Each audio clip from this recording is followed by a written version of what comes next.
Orange কালারের পরিবর্তে চুলে ডার্কার ব্রাউন শেড আনতে এইভাবে হেনা তৈরি করে নেবে।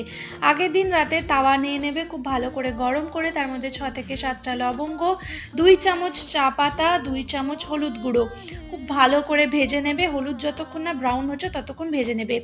আর নিতে হবে 3টে তেজপাতা, তেজপাতাও খুব ভালো করে পুড়িয়ে নাও।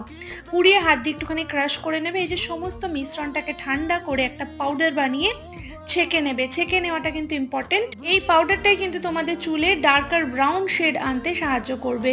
1 প্যাকেট হেনা নিয়ে নিয়েছি ওই মিশ্রণটার মধ্যে। তার মধ্যে নিয়ে নিয়েছি 5 চামচ আমলকির পাউডার আর 3 চামচ জবা ফুলের পাউডার।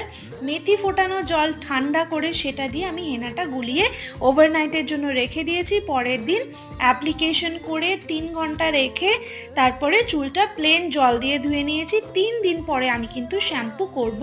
শ্যাম্পু করে চুল শুকিয়ে সর্ষের তেল অ্যাপ্লাই করে নিতে হবে।